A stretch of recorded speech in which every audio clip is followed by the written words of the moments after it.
Greetings. We have gathered today to talk about simple and complicated things, about those elementary mistakes and successes, at times great successes that people achieve, and to talk about the fact that regardless of where people live, in which countries, problems are the same. Desires of the personality are the same. Well, excuse me for using such, let's say, a simple word, but traps from consciousness are the same. Today, we have people who've come from other countries. This is wonderful, and we thank them for it. I believe they will have a lot to say, and we'll have something to compare with. Well, let's start with basic, simple things. Who hasn't encountered in one's own life? Let's say, at home. Well, today it is better to start, I believe, with the basics. A family. This is close to everyone. Well, it's clear that everyone interprets this word in their own way. In Slavic languages, semya, family, means semya, 7 selves. No matter how you twist it, but it's an I in multitude. This misunderstanding has existed since ancient times. But what is family nowadays? Well, if we put philosophy aside, if we remove fancy words, what do we have left? We live long and happily with our other halves, but in constant confrontation. Isn't that so? Well, actually, it's possible to achieve unity in a family on some issues, and at times through certain arguments, and someone is against as usual. Isn't it so? Yet, why do these protests take place? Why do complications arise in a family? Why don't children find common language with parents or vice versa, parents with children? After all, it's elementary and simple. There's always confrontation from our consciousness, but sometimes we don't know this, and we don't know because we have simply forgotten. If we take, let's say, any religions, this is mentioned there, and it is also said that we should love each other. And basically, thanks to religions, moral foundations have been preserved until today. Those principles have been preserved according to which a family should exist, and this is really so. And we cannot get away from this, and it's a great merit of religions.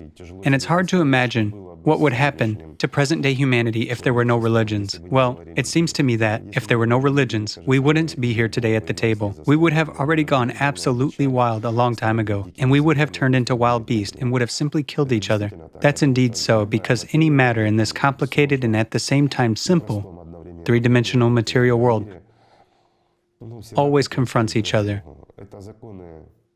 These are the laws that were written, say, not by us. They were originally embedded, and matter is always in some kind of confrontation with another matter. The same applies to family, even where there is peace and order, where there is understanding of one another. If there is no spiritual foundation, if there is no that depth which unites, that divine depth which is in every person, that true alatra, then, in this case, I mean alatra as the power of God. And actually, what is God's power in? It's in His love. It's in His love for us. And if we don't attain this love, if we don't give it back, it wanes in us. But if we multiply it in ourselves and share it with everyone around, it grows much more. After all, indeed, what you give to God is returned 100-fold. But in this case, matter plays no part. I mean, the eternal saying, what you give to God will be returned 100-fold. We can give nothing material because the spiritual world is a non-material world. The only thing we can give to it is our love, our gratitude. Gratitude for having a chance to actually gain life. And it depends on us, on our choice, whether we will gain it or not. But also, thanks to love, we can gain peace already here, and peace, first of all, in our family, and, most importantly, peace within ourselves. For, as a matter of fact, all divisions, all quarrels, scandals, rows, misunderstanding of one another start not with someone who doesn't agree with us, but with ourselves. After all, sometimes we don't want to find common ground with our interlocutor, with our other half, with our child, our parents, and so on. We want things to be our way, while they want it their way. And without understanding and knowing these simple elementary things, it's very hard to come to an agreement. And in this case, authority should work, the authority of parents over their children. But parenting is wonderful, and their authority should be in place. However, there should be not authority, but respect, worthy, well-deserved respect. Because any authority collapses. Kids grow up, they become adults and they are able to make decisions on their own, and at times, they become smarter than we are. This is really so. The world doesn't stand still. We get stuck in our time. Kids grow up in their time. It's okay. But the only thing that remains unshakable is love. First and foremost, love for God. If we have sincere, true love for God, we will have love for each other too. And then there will be peace in the family. And in fact, certain issues may arise, but solutions will always be found. And there will never be any resentment. Now, we are approaching simple things. What is resentment? Why do we have certain disagreements arising in the family? Someone gave us a wrong look, said something wrong. Isn't that so? We all have families. Does anyone really want to hurt their family member? Here's a simple question. Of course not. But they often take offense at us. Why? Not because we want to hurt them, but because their consciousness tells them that we've done something wrong. Right? Because of this, a conflict arises. Consciousness tells nothing more. But if a person were developing spiritually, really sincerely striving for God, he would understand. After all, the first steps taken on the path to the spiritual world imply studying oneself, studying one's consciousness. There are lots of examples of how consciousness manipulates personality and how it changes things. May I?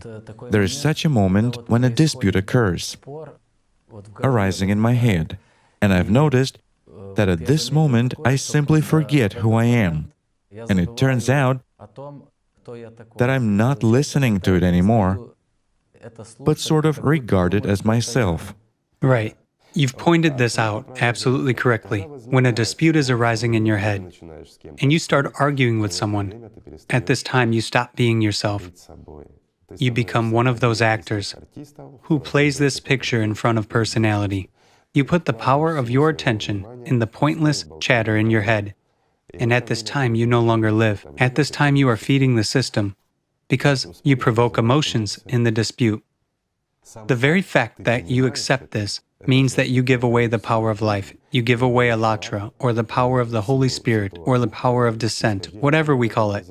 But you give away that which was gifted to you as a human being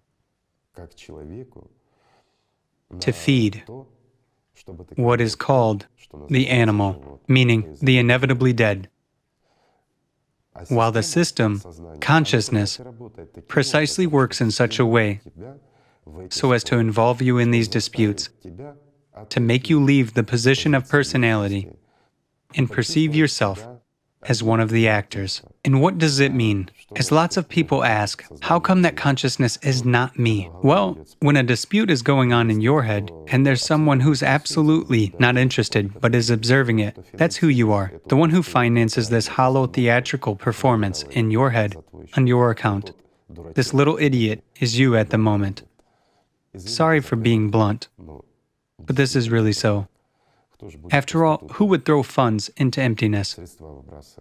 No one, right? I would also like to add, such an understanding has come.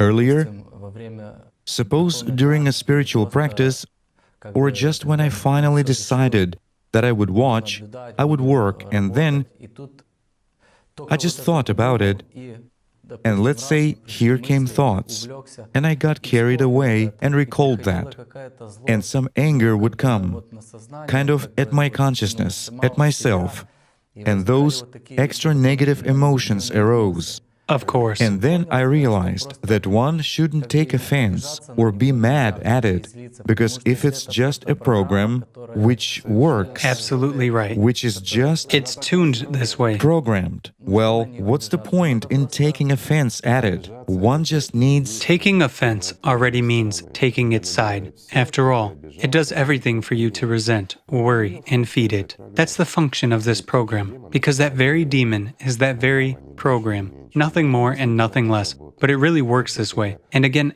as soon as personality begins to strive for freedom and has encountered the truth, the real grain, it feels this, it reaches out for this. Consciousness immediately starts doing everything to distract the human. It says, you want the spiritual? Okay, let's do it. You're going to do it right now. So, What was the end of yesterday's game? Who was playing with whom? And that's it. That's how it acts. And then you recall, but I wanted to engage in the spiritual. And then it tells you, what does it mean to engage in the spiritual? What's it like? Is it to clean a carpet, to mop the floor, or to fix a car's suspension? To engage in the spiritual, how's that? This is what it asks about. And many people reach a deadlock and cannot answer those questions, which they ask themselves.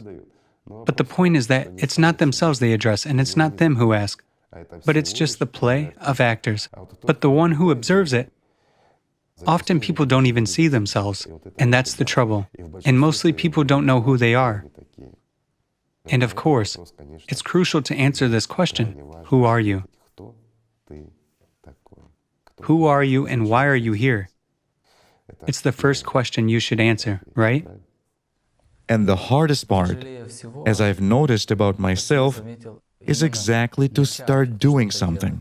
It constantly Distracts. It postpones till tomorrow, till the day after tomorrow. It's like going on a till diet. the evening. Let's suppose if, okay, that's it, in the evening. I'm going on a diet on Monday, right? Or I'll start doing something and then, who starts on Monday? It's a tough day. I'll start on Saturday, but Saturday is a day off. What kind of a diet is on Saturday? Well, this is how it tells it. But here, one just needs either to live or not to live. Absolutely right. Either to love or not to love. After all, everything begins not with doing some practice.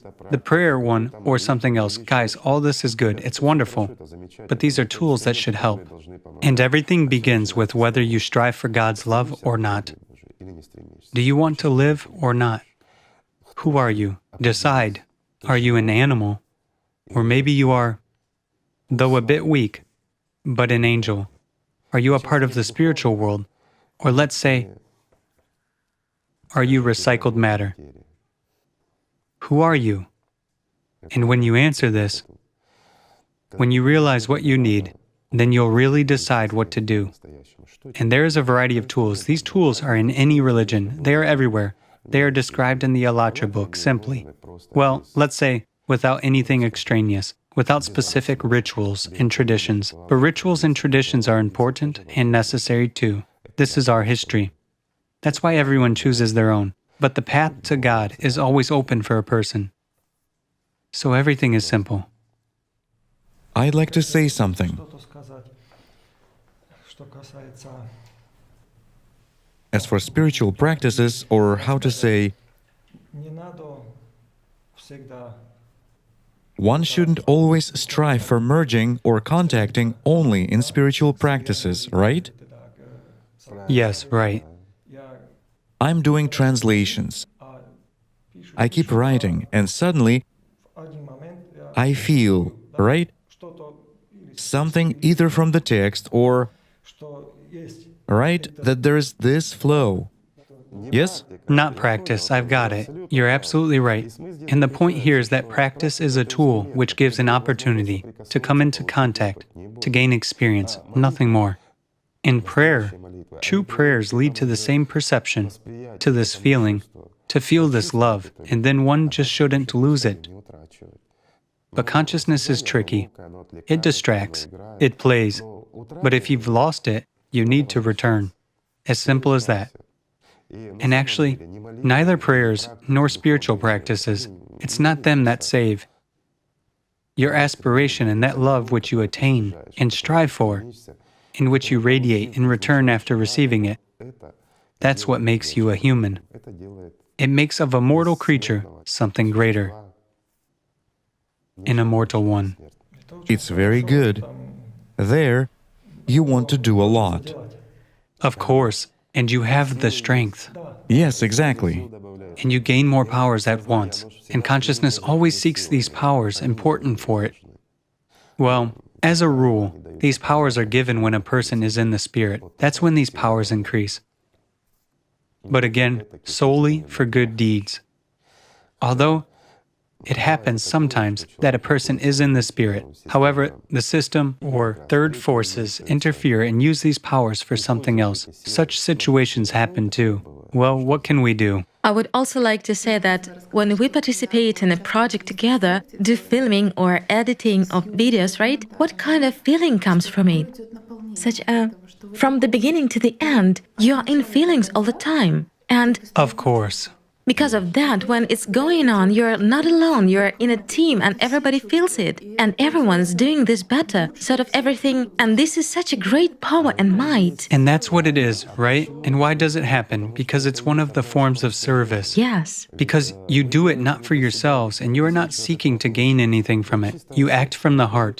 You put your love into your work, into what you do. And with this, you convey your love, and it multiplies in you. These are exactly those great sacraments that consciousness aims to reach and use these powers. But as you see, they are given only to do good, to increase this love. Yes, and it helped me very much, you know, in what? To understand that I'd lived the biggest part of my life in the matter of to seem but not to be real. Because my real self, Unfortunately. I discover myself only when I'm doing something real. And when you are real, as you say, spiritually free, you cannot be idle. I can't. I have both strength and desire, and It's everything leads to impossible, this. both strength and desire and aspiration. Because, as we've already said, when you feel this love, it inflames in you. It's an inconceivably bright warmth that you want to share, and you will share Yes. it, because it's impossible to hold it in yourself. And there is willingness to do this. And then it multiplies. Yes. But if yielding to consciousness, you sit and say, I'll give it to no one, it will immediately vanish. I had such experience too. I'd learned something and didn't want to teach, well, sort of to share experience with other people. And that was horrible because, And happiness turns into grief. yes, That's right. and we had such a moment recently. There was filming and I let my pridefulness pass as if something allegedly wasn't done my way, although, well, Consciousness simply caught you. You were distracted, and it often happens. You get distracted by some detail. You need to think something over. While consciousness is just like a little trained animal. yes. No matter how you train it, it can still bite, and it strives to bite. And as soon as you paid attention to it, it bit you. Yes. You didn't even notice, but it prompted you right away. See, they're looking askance at you. Poof, and it's empty inside. It's empty, and the filming failed, and everyone was in bad mood. Of course it would fail, certainly. And we analyzed everything later on, and I figured out why it had happened, where I had let it in. And when we analyzed it, we did the filming again, and it was totally different. Everyone was in good... Everything became alive. Everything was alive, yes. That's right. And so... Easy. Very. And it also helped... And here's a simple question. How easy is it to be alive? Very easy. Well, that's what I'm talking about. We have such an example. When we were first getting acquainted in the group, an idea to visit the Ukrainian-Moldova border came to us. There is such a place, Busha, where there are large areas belonging to the Kukuteni-Tripilin culture, and to shoot a film there to make a program of the Signs of Time series. And we had nothing. One camera was presented to us by people from Lviv. Another one was given by guys from Alatra TV who came from Kyiv and taught us how to use it. Light was also presented. We collected money for the microphone ourselves. We came there. Relatives of one girl from our group gave us shelter and fed us. Everything went smoothly just because there was friendship and everyone sought to assist. And we spent a lot of time filming. There was action. Yes, there was. The action was not for yourselves, but the action was for people. Yes, since then, no matter what situations or people appear from consciousness, that joint action has bonded us together to such an extent that we understand and feel each other. And here's the key point. We feel. And since we feel, this means we understand as well. And if something comes from the outside, you immediately understand and feel that it's from the outside, meaning it's not yours. Yes. And the most exciting thing is that when this wave is getting bigger and more people want to participate in everything, and they aren't afraid that there is something they can't do or don't know. There is nothing like that. Just that feeling which you feel inside and a desire. This warmth. Yes, there are just no obstacles for this. Even if a person oneself cannot generate this warmth or doesn't know what love is, but being next to such people, he feels your warmth, and he just wants at least to be near, though a bit, but to get warm. And this even attracts, because it's freedom, because it's love, because it's alatra. It's simply that. It's life. It's simply life. Nothing can be greater than that, and nothing can be more valuable than that. And this is wonderful. And it's wonderful that we already have plenty of such people, and their number is growing. And this is great. I'd also like to share. We'll notice that there were periods when the following appears from consciousness. We don't do it right, we don't work right, we don't feel right. And we managed to pass through this period, meaning to sort everything out peacefully without our ego. There was such an example as if it wanted to break up our group. New people were coming. And recently, after watching the program Questions and Answers, when one guy asked a question about to work in the group, and Igor Mikhailovich answered, "The group is you." And even for myself, to such an extent, this is it, like a mirror. What I come with, in which state I am, that's what I see and that's what I feel. That's what you encounter. Right, that's what I encounter. And recently there was such a class. For me, it was just a discovery of all participants. It seemed like we'd communicated before, but we didn't notice that it was already 11 p.m. While we still talked, shared our views on the topic, getting persuaded over again. Everyone heard each other, even if we could interrupt. If this had irritated someone before, let's say I'd been interrupted during my speech, this time everything was as one wave. All this was based on some feelings. And when someone looked at the clock and said, "Wow, it's already 11 p.m., we didn't want to leave. And there was such a moment when you understood that you were sitting quiet. You were sitting as if in a circle of dear people, and now everyone was feeling each other. And an inner understanding came. What a group, and generally speaking, interaction with people is. It was wonderful, such a discovery for myself. And when guys already started sharing with one another, and everyone felt that very moment, and there were no claims towards each other. Like, you've said it wrong, you've done it wrong, but there was precisely this work. But exactly these words, that a group is you, help me to understand that if I choose God, I see this side,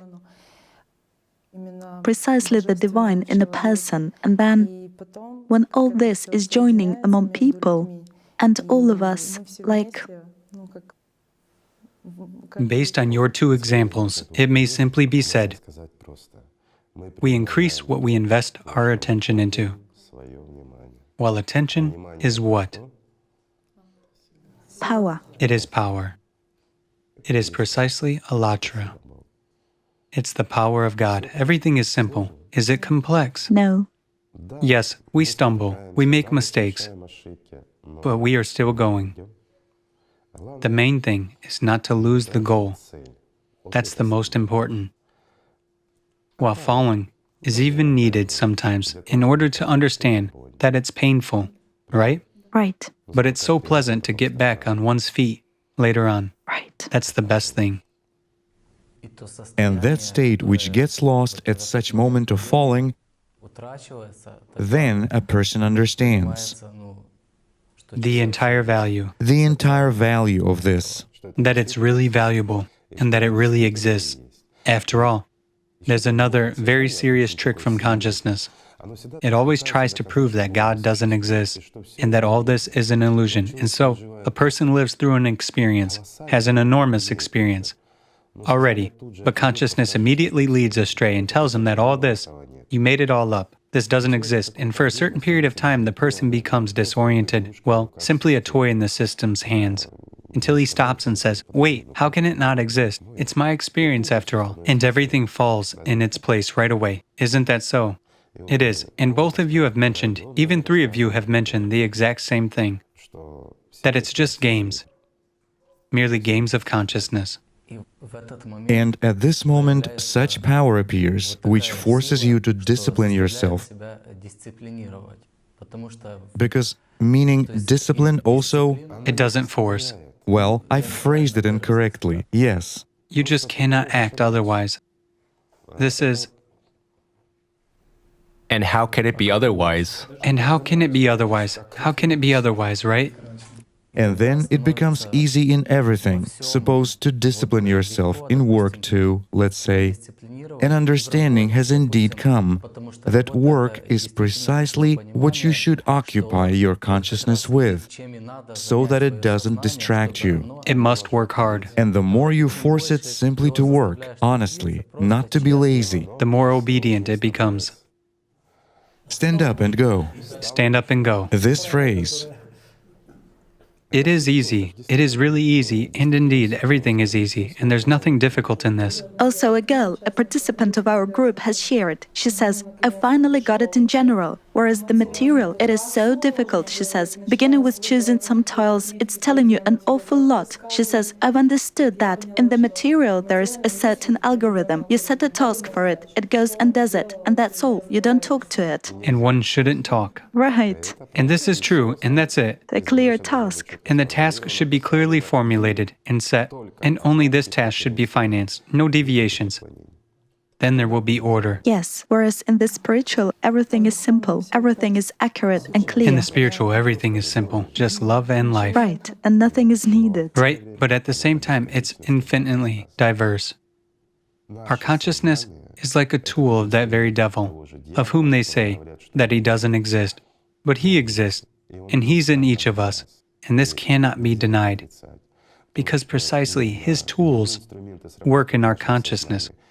And studying it gives an understanding that thoughts in our head are not ours, especially when they are aimed at disunity, squabbles, and resentment. Thoughts that are aimed at, let's say, superiority over someone, at our egocentrism, at our pridefulness. And they say, here, look, he has glanced at you the wrong way. How did that child respond to you? Well, pardon me. And how do you respond to your own child? After all, he's also a human being, isn't that so? And may we demand anything more from our children than they can do? No, we may not. May we demand from that very child. We are also approaching an interesting family topic now. May we demand from a child to profess the same religion as we profess, as our grandparents professed?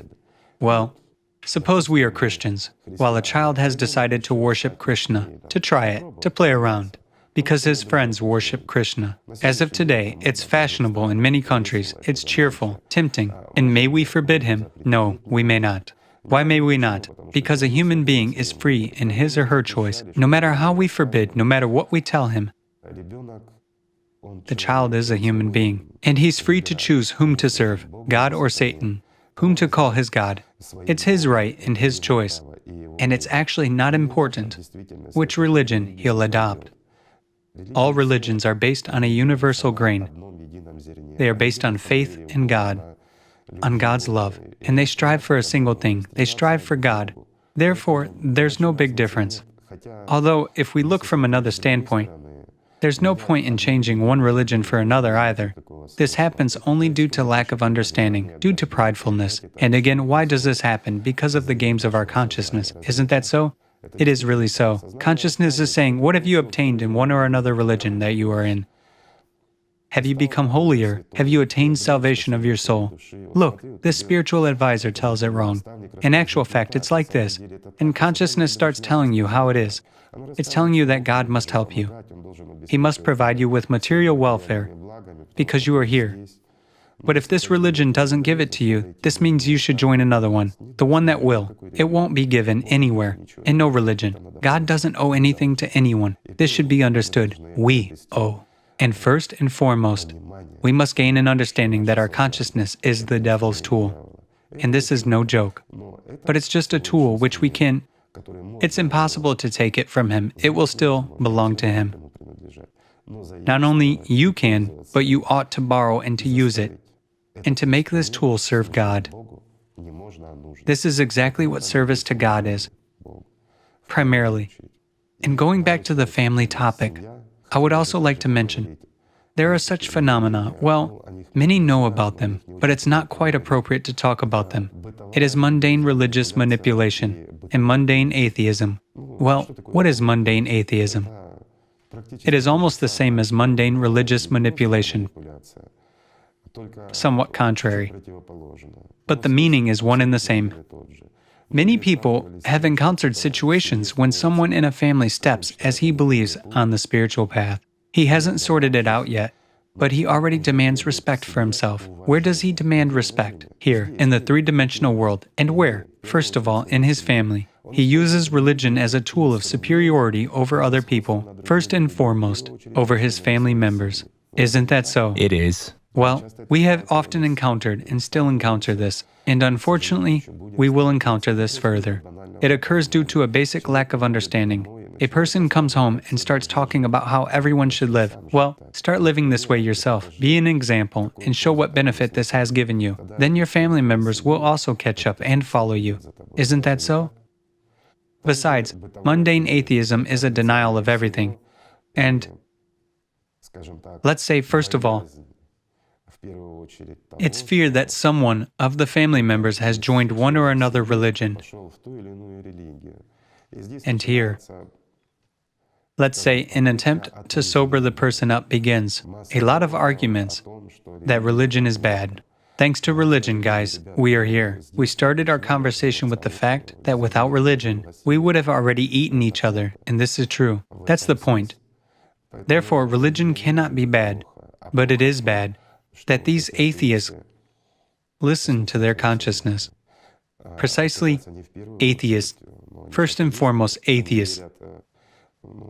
Well, as a rule, almost all of them believe in existence of some unified cosmic mind, the absolute, no matter what they call it. This is also kind of a religion. Atheism, well, just as many other things. Let's say there are actually many religions. Let's take, for instance, the raw food diet, right? It's also a sort of religion. It is rituals, it is, I don't mind, please, eat what you like. A human being is free to choose anything. And here, I'm giving it just as an example. Why? Because if a raw food enthusiast appears in a company, well, everyone knows about this. But when a meat eater appears, nobody knows about this. Well, this is true. Why? Because it's sort of a cult. It's when people exalt food as a top priority of their existence. They consider it to be healthy for the body. It's their choice. Well, indeed, it's healthy. There's nothing bad here. Besides, more meat will be left for us. But the only bad thing is that they eat the food of our food. Yes, this is certainly, they deprive our food of food. Well, it's okay. These are jokes. I think this will be cut out. But in actual fact, all kidding aside, religions are important and necessary. It's impossible without them. And all religions must be united. They are actually united. Well, really united. They are united spiritually. And this unity must manifest itself more and more freely, not somewhere at the United Nations table, where they talk in a civilized manner, and at the same time, hate each other because consciousness tells them so. But when religions, especially at the level of management, because religion is primarily an organization, this should be understood, just as any organization. And because of the fact that I emphasize it's an organization, these religions have actually remained. Well, subordination to the management, just like in any organization, leads to the fact that all of us as participants of one or another institution must submit to decisions which a director makes for us, right? Therefore, it's very important, first of all, for management to unite spiritually. Then the rest of clergymen will be united too. Well, naturally, we, laymen, will also be united. Thank God, laymen are already united. And we are showing this. I'm of Orthodox religion, and after reading the book Allatra, I got a deeper understanding of my own religion, and I am so grateful. İslam'ım, İstanbul'dayım. Salam, ismi Lydia. I'm Hinduism because I'm a Hindu. I'm a Buddhist. I'm Orthodox. I go to church, I go to temple. Here, we are even of different nationalities. We belong to different religions. Part of Allatra family, and we are so blessed to be here today. Thanks to Allatra, Orthodoxy has been revealed to me from such a view I couldn't even suspect. Allatra is a valuable knowledge. This sincerity and these keys opened the Bible to me. The New Testament was opened up to me, and this was a great revelation. Allatra unites all of us into a single path, the path to God, the path to ourselves. Generally speaking, Alatra is not a religion. It's a pure knowledge that has been brought to us so that we could explore ourselves. Since childhood, I was being educated in a Catholic family. All of us attended the church together. When I started reading the Alatra book, at that very moment, I understood that when I'm in unity with God, I'm in unity with all people, and that everything what's written there is the truth. You are Christian Orthodox from another country. I am a Muslim from the Middle East and an Arab, but we are brother and sister. What connected us? Alatra. Alatra has given an understanding of the meaning of this life. I was born in an Armenian family, the Armenian Apostolic Church, but for some reason I was a convinced atheist throughout my life, and Alatra has helped me to come to faith and to further continue already my own way in the Christian tradition. This knowledge has become an impetus for understanding other religions. I began to understand our religion. You mean Islam, don't you? Yes, precisely Islam. To be as close as possible to the Almighty, or how we call Him, to Allah. To understand the words of the Almighty, this book helps us a lot. Many thanks to Alatra. It helps to multiply the best in every person. Alatra is the knowledge and understanding that God is love. We call it different words, but all of us have this feeling. This is what unites us. I think that we are all united by having the soul and by the fact that we are people. People, regardless of whatever nation they belong to, whatever language they speak, each go their own way, but go to one single God. The essence is one in a human, that we are united by our inner, our spiritual. When I was reading the Alatra book, I finally understood my religion. I started attending the church much more frequently, and I understand that all religions basically talk about one and the same. Under Alatra, this noble movement which is uniting people all over the world. And I really like that this knowledge really united us all. This knowledge is really uniting, and as we understood when we started communicating with people, we saw that for people this primordial knowledge was common. Inside, we're all united by the common spirit. We're all one, all of us. I perceive everyone in this world as my friend, as a human being. Consciousness divides, while Alatra unites.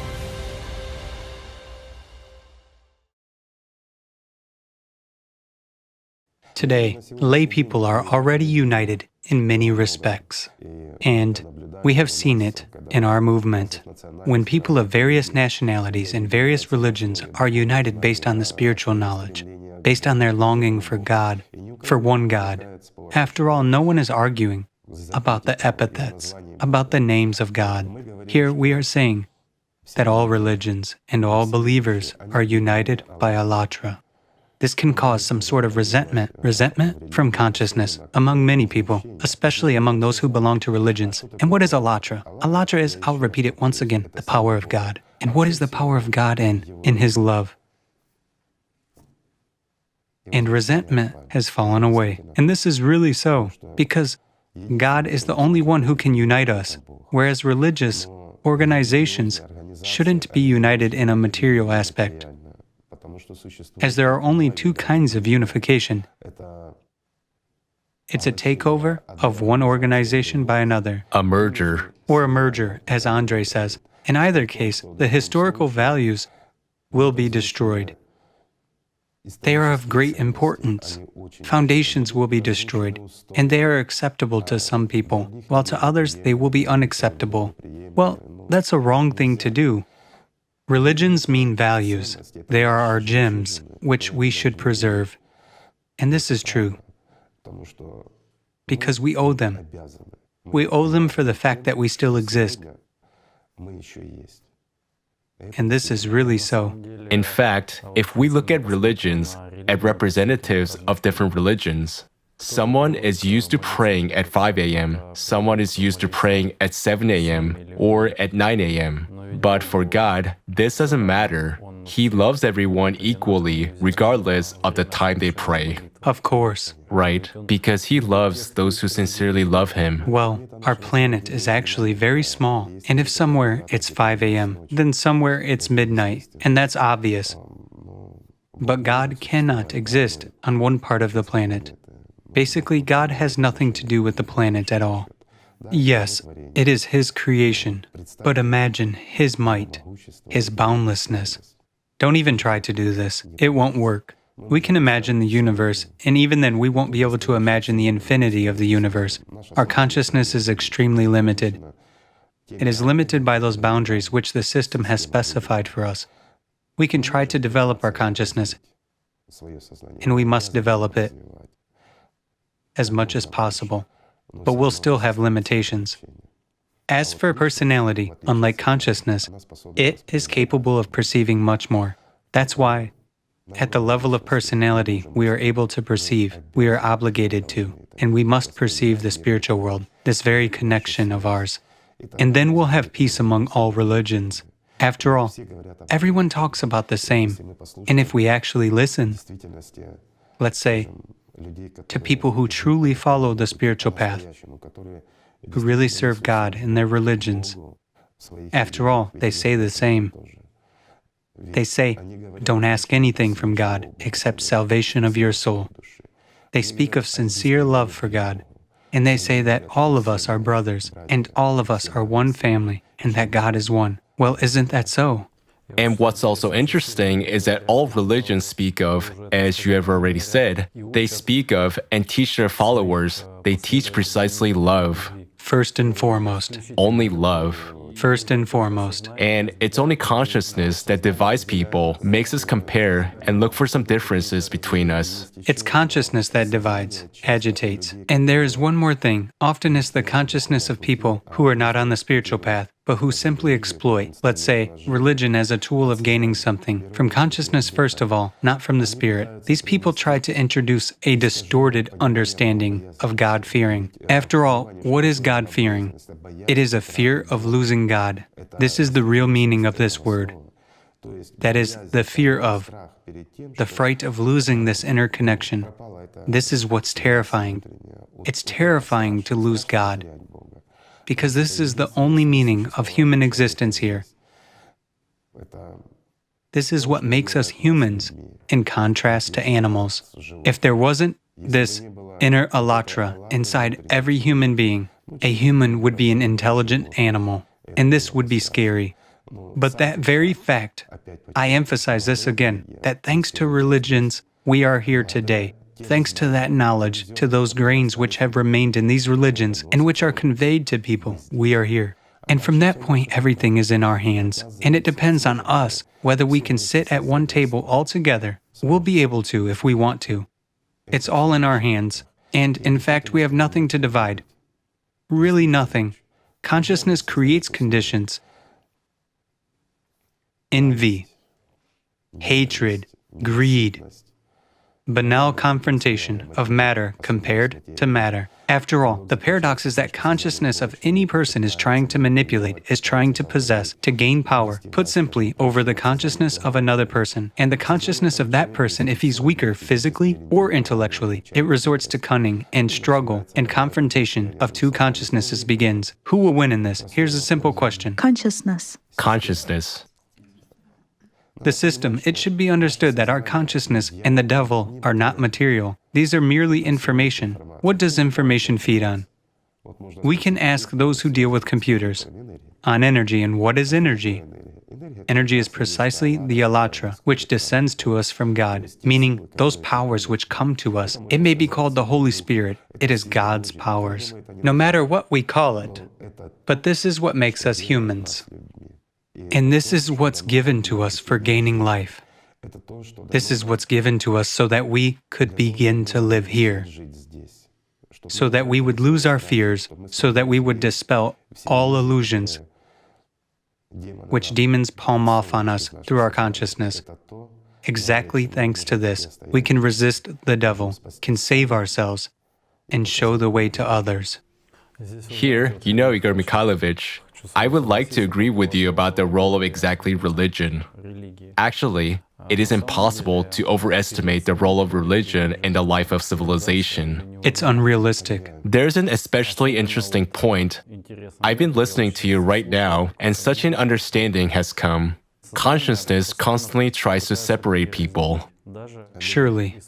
even by using the difference in belonging to one or another religion. But people, investing attention into this, actually the system makes them preserve what they supposedly possess. People cannot possess religion. Right. At that, they lose understanding of what they should multiply, meaning consciousness forces them to ascertain. May I explain? In this case, it forces them to multiply, meaning consciousness twists everything. After all, the devil is skillful. What does he do? He substitutes multiplication of spiritual love, acquisition of it. It makes one fight for a flock, meaning for matter. And in this case, it turns out that people start fighting not for salvation of souls, but for a parish. That is, a material action takes place. But pardon me, not all of them are like this. In any religion, just like in any organization, there are people who are obedient to their consciousness, who are controlled by a demon. And this is really so. We gave examples, and among our friends and our participants, and this also happens. It's normal, it's natural. Why is it normal? Because a human being is free from the beginning, and he or she has the right of choice to serve God or to serve Satan, to gain life or to become dead during his or her lifetime. It's a person's right. The greatness of God is in this. The devil doesn't give such a right, and this is true. The devil fights to the end in order not to give life, in order to just feed himself. Why? Because he's always hungry. The devil also, let's say, has many faces, and all his faces are those very programs that consume the same energy. While the best energy is exactly that which gives life. It's that alatra which is inside of us. It's precisely what they fight for. Just this. But we as personalities can use this in order to share it with each other. We can use this power in order to gain life. Or we can, as it often happens, turn it into anger, turn it into hatred, turn it into envy, and in many other negative qualities of our everyday life. Isn't that so? Here we have started talking about families. After all, in a family, there's always hidden or direct confrontation, sometimes up to despotism. A person disagrees, let's say with their spouse or their child, with their brother or sister, doesn't matter. But at times this person is even afraid of saying this right to their face. Why? Because they will be offended and a squabble will arise. But who hasn't faced this? That is, knowing your rightness, you are afraid of speaking, or on the contrary, your rightness comes from consciousness, and you are proving it to the end. Whereas when a person is open, when he or she lives by other values, there cannot be any quarrel, and there cannot be any brawl. Reconciliation will always take place. Well, if you want so, let it be so. Well, it's your choice, right? Moreover, it's not important what your spouse is telling you. He or she could even be provoked by their consciousness at that moment. And more than often, it happens that a person says, and later on doesn't even remember, because the devil speaks for this person at that moment. He unleashes his demons. And through your tongue, like through a petrushka, a type of hand puppet, they create conditions so that you invest these allot powers not into spiritual development, not into love to your close person, but into confrontation. Then what will you provoke? You will provoke the same reaction in your, let's say, dear person. And both of you will be what? Hamburgers. Well, whoever likes what? For someone it's French fries. Food. Not more. I've just recalled such an example. I have a friend, let's say, due to certain life circumstances, he is currently in prison, and the prison cell where they stay is big. There are many people. There are representatives of various religions. Well, they have a lot of time for reconsideration. First and foremost, under such conditions, a person certainly reaches for God. This is natural. Guys start studying carefully those religions which they belong to, and they take interest in other religions. Since they've got the Allatra book, they've now started studying the Allatra itself, and already with understanding which came to them after reading the Allatra, they've begun to study their religions more profoundly.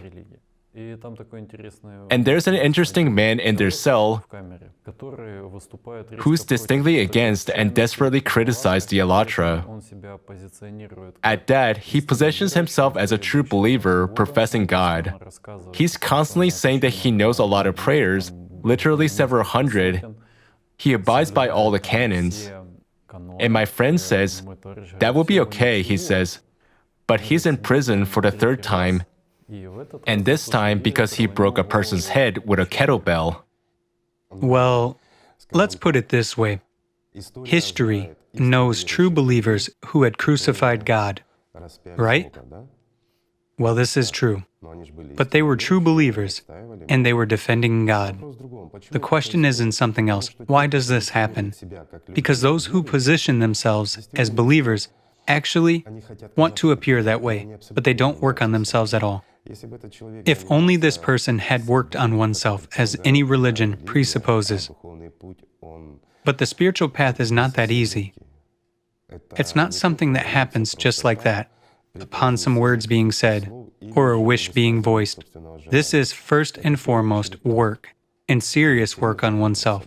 When a person really aspires and really works on oneself, he or she develops primarily what? Perception through feelings. Personality becomes free. It begins to feel and see. And reassessment begins. The first and the most important thing which the spiritual path really starts with is studying those demons inside your head that are constantly whispering. As many saints have said, and you must refuse their temptations no matter what they tempt you with. And no matter what they prompt you to, you must drive them away, as saints have said in all religions. Would this man really go to jail? No, he wouldn't. If those believers who were throwing stones at God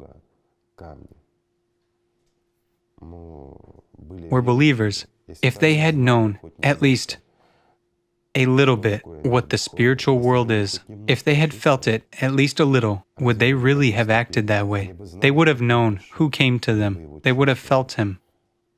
But like blind kittens, to the dictation of demons in their heads, they picked up stones and threw them. Because the first thing that a demon whispers is, pick up a stone and throw it, for it's a liar in front of you, and he's dangerous. But why is consciousness so afraid of spiritual people? The answer is simple. Whom is the truth dangerous to? Absolutely right. That's why there's this hatred towards everything holy. Hatred, in the first place, towards that very Allatra. Because Allatra is not a religion. Allatra is simply a grain. That's all. How can you hate a grain which exists in all religions? If you believe in God, how can you reject His essence? A simple question. Isn't that right? Certainly. This speaks to the fact that people, again, we go back to that want to seem, but not to be. They don't want to work. They live as dictated by their consciousness, pridefulness and emptiness, and nothing else. And we encounter this often, all over the world. I think everybody has lots of examples that show how consciousness just knocks down people who are following the spiritual path. Well, let's say, like a wave, right? At surf, it just knocks one off up here. And that's it. But the issue is that a person who is weak spiritually, he keeps wallowing like a pig in mud, while a person who sincerely strives for God, no matter how many times he's knocked off, he gets up and goes because he knows where he needs to go. It's just the body which falls. The main thing is that he doesn't fall. That's what is important. And there are many examples of this, starting from simple, elementary things. Just relax. Why should you do namaz or go to church today, on Sunday? You'll go tomorrow. You'll go next time. Well, isn't that so? But still, the majority, a lot of people listen to their, so to say, as they call them, spiritual guides, how they present information to them. And it's not always that spiritual guides, as they call themselves, are really spiritual. Yes, exactly. Well, they are just humans. But why do people act like that? Well, it's clear why. Consciousness, which they try to believe, kind of imitate them, do everything so that... And here you've answered, imitate. After all, a person who's really striving for God, well, what does he develop? Perception through feelings. He learns to oppose in his consciousness. If he sees that his pastor, or mullah, or priest, well, whatever we call him in different religions, if he says something dissonant, and if there's no response inside, and if it comes from consciousness of that same clergyman, a person won't perceive it. Well, how can one perceive that which contradicts the inner feeling? Well, most people know, and they say, we feel it, but we can't leave. I say, why? Well, what will the others say? They will pull us back in there. Selfishness. Selfishness, yes. And pridefulness. And here, what exactly comes into play? Those very demons in one's head. What will they think about you? I will leave, but where will I go? Home to God. Well, surely home. One wants to be somewhere in some, let's say, either organization or even, that is, where will I go? One wants. In the first place, such people want to be seen and considered spiritual. It would mean they are cultured, well-bred people. Here, Andre has just given an example. The person knows lots of prayers, considers himself spiritual. Surely he's been telling them about his religion for a long time. But nevertheless, he's imprisoned for the third time because he broke a person's head. And I saw people throwing bricks at true believers. So what? They throw stones. But is it they who do that? The thing is, it's in the first place. There are very few true believers, while the majority follows not true believers. Those who lead, who preach, they start saying kind of true words, right? And everything is sort of according to the Bible. But what's the point? But every human has a right to be mistaken. Every person has a right to find the truth. It's their choice, and we cannot judge them. How can we judge the one who's decided to serve Satan? It's their choice. And if a person is blind, we can show him the path. If he wants to, he will go. If he doesn't want, he won't go. Well, he's kind of pushed to Satan. He's not going by himself. He's pushed to do so. No one can force a human to serve Satan or God. It's his or her choice. It turns out that one can. They say one thing, do another, think the third. And again, they say, they show. But how would they force anyone? If a person really strives for God, is it possible to force him? It's possible to deceive. But it's possible to deceive only when a person doesn't live with God, when it's just his amusement. And then again, it's only his desire or intention to look like a believer. Isn't that so? They are frothing at the mouth to prove that they are true believers. But if a person argues about faith in every dispute, here comes a question. Who argues in him? I would never participate in this dispute. He's just proving his own, that... You have said it right. He's proving his own. Doesn't it tell you anything? Now the question is, what is his own? And there are many of them. But this has nothing to do with the spiritual. Of course, there are. If there were few people like these, we would live in the most wonderful world. But we live in the world we live in. Is this world really fair? Here we have guys from other countries. Is everything fair, good, and fine in your countries? A participant of our group once told us such a saying, in this world, everything is continuous suffering. But I would like to give a good example. Those people who seek whatever direction they would get into, whatever authorities. Sect. Yes. Under the influence of an authority, they will get out. They will come out to love, to Alatra, even if they're on another continent. That's the main thing. Every time you make a choice, just get up, and if you made a mistake, go again. Surely. Again. And this is very important.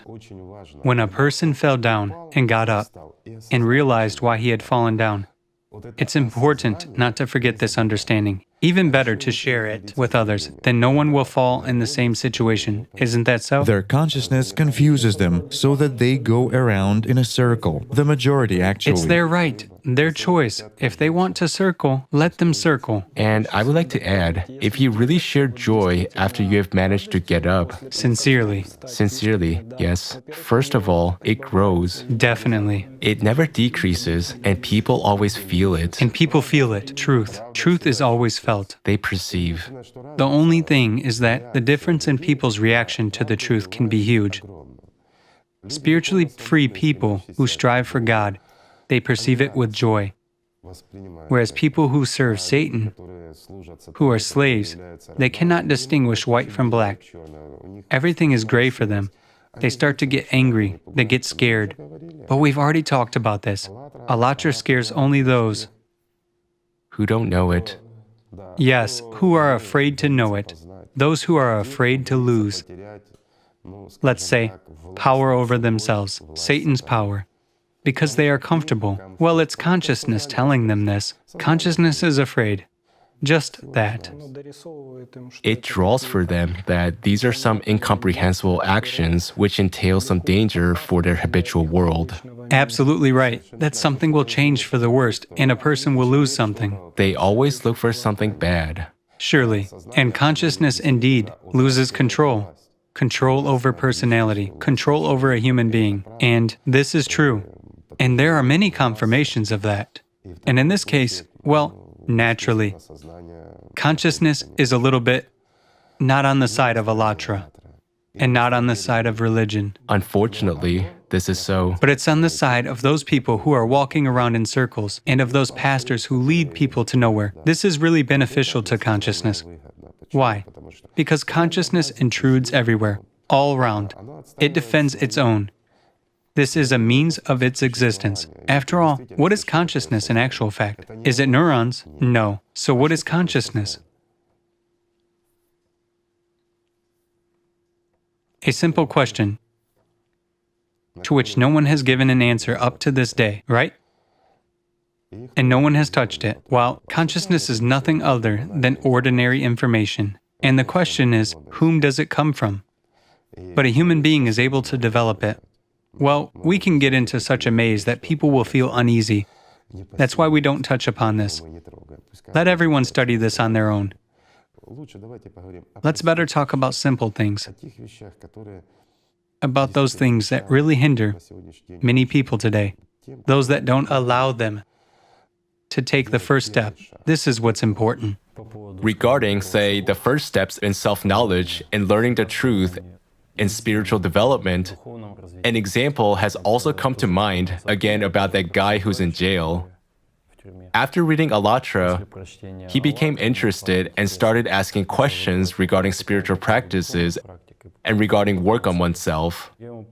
I've recommended to him what we generally recommend to everyone at all our classes, to start a diary and just try writing down thoughts that come into your head. Well, just to verify whether they are yours or not, the first step. Yes, just to sort it out. Observation. Yes, to get acquainted with consciousness, so to speak. Absolutely right. Then, after a while, he says to me, for me, this was on one hand a shock, and on the other hand, I had a good laugh. He says, sat down. Well, I was walking around thinking about it for a long time. Then I thought, okay, that's it. I took a notebook and decided to start writing. He says, I sat down, picked up a pen, and then I heard a thought in my head. What are you going to write down? You don't have time. I sat down, he says, and thought, but what am I busy with now? Sitting here within four walls, and I don't have the time to do this? Well, consciousness uses the same patterns. Well, yeah. And here's what's interesting. The patterns are the same everywhere. They change a little bit from one language to another, but in essence, they remain the same.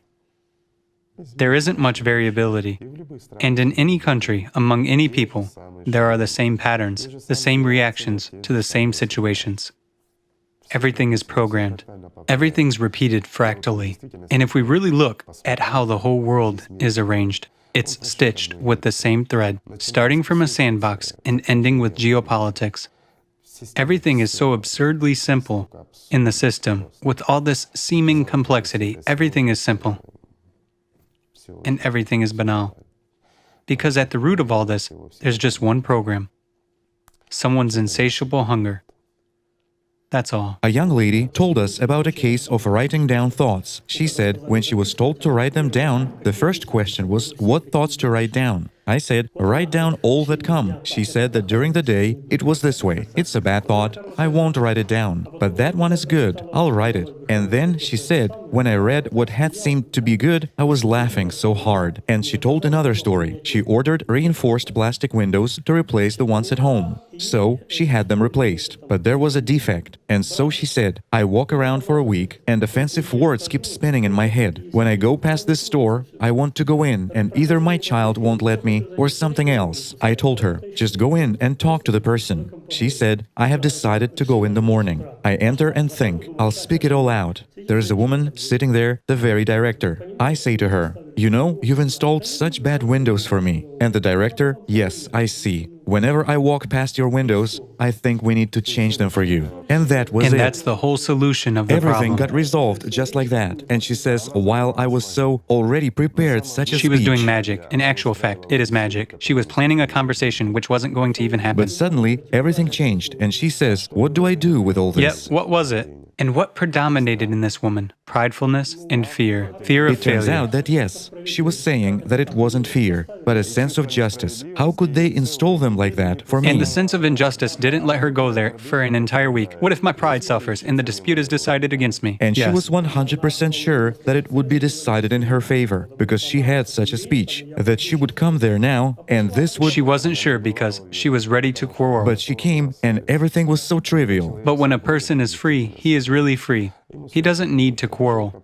Even if windows were replaced incorrectly, he goes and says so. There are lots of tools for solving any issues. One just has to use them. While worrying, investing the power of one's attention, and especially engaging in magic, conversing with a person who isn't there, whom you don't see. Well, this happens quite often. This happens all the time. It's much easier to walk and to start the path when claims toward other people cease. Because in the beginning, a person learns something, has heard something somewhere, he really starts teaching others and demanding that they either comply with that or develop as he sees it. You've said correctly, as he sees it. And here, there's a little point. He hasn't learned it himself. He doesn't live by this, but he demands it from others, for them to be like that. But again, what does it come from? From pridefulness. But to demand something from someone without having one's own experience, in general, one mustn't demand anything from anyone in spiritual development. It's impossible. You can suggest, you can advise, but to force? While to demand means to force, well, this isn't realistic. How can I force a person to love God if he doesn't want to love him? Well, if you don't want to, it's your choice. Don't love him. Love yourself. Violence only puts people off, but if we accept a person, allow him to develop, and even see good qualities in him, he may, thanks to his inner aspiration, step on this path and start doing it on his own. To understand what's bad in him. And one should understand from whom the roots of bad originate. All people are good. There are no bad people, really, there aren't.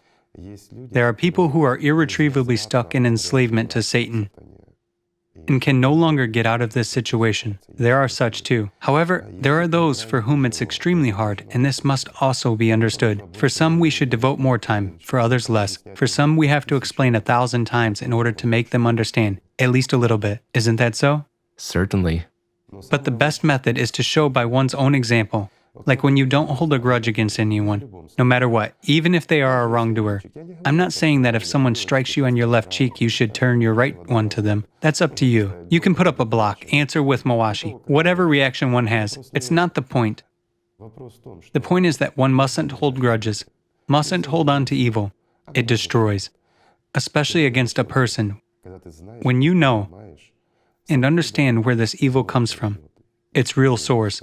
After all, a person doesn't really want to suffer, to experience hardships, even to go through bad emotions. Isn't it so? Everyone wants to be happy, and everyone wants to be loved. Who wants to live in a bad world? Who wants to suffer and be in torment, to be hateful himself or to be hated? Is that really life? And probably the one who cries the most is the one who's asking for love the most. It's just his defense. Absolutely right. It's a cry of despair. Indeed, it's a cry of despair. But he simply doesn't even know about this himself. He has sunk so deep into slavery to Satan. I mean that he's being manipulated. He's being played with. And in this particular case, he's really like a puppet that is put on a hand. He is simply on someone's hand. And understanding this and knowing this, a desire to help always appears, but it cannot be forced. We may help only when people want this.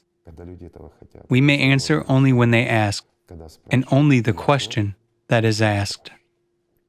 Right now, in our time, despite the fact that there is a wide range of religions, all of them are actually united by this universal grain of truth. Of course, that's the basis, that's the foundation. Yes, and in actual fact, every churchman, no matter what religion he belongs to, when he sincerely strives for God, when he feels, When he, as a human, first of all, when he's not just a churchman, but when he is really in service to God, that's when. yes, when he, as they say, is in the right place, Absolutely right. then he indeed, I'll repeat again, regardless of what religion he belongs to, he will be talking about Alatra anyway. Well, of course, in his own words, about the truth. Yes, within the framework of the tradition which he belongs to. He'll be talking about the truth, yes, but from the perspective of his culture and traditions. And this is also wonderful, because if we look at where Islam is spread, where Judaism is spread, and where Christianity is spread, then we'll see that this conforms to certain traditions and all the rest. This is wonderful. There's nothing bad about it. Yes, let's say so. It has formed this way over time, and it doesn't make any sense to change these traditions. All religions, all people, and all believers should be united, but united spiritually in the one house of God. But every religion is, forgive me, like an apartment. They should be separate. And let's take even family. Kids have grown up, they should live in their own apartment, but they shouldn't forget about their parents. And they should love their parents, but they should live separately. That's the right way, because they form their own traditions, their own family, and they should give birth to their posterity. Isn't that so? It is. Again, many people are able to accept the truth, but many are not. Why can people either accept God's word or not? In this case, I'm speaking of God's word, meaning sacred scriptures of various religions. After all, someone accepts it, while someone doesn't. Why?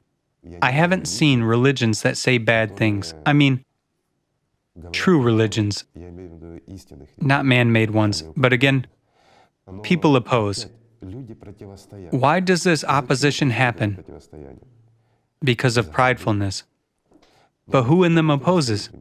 Satan. The stronger he is in a person, the more rejection of everything holy is in him. Isn't that right? How can one person prohibit another from going to God? A simple example. If you are an atheist, you don't want to go. That's your choice. That's your right. But then, egoism comes into play. He or she went to church, to any religious organization, to a mosque, any place.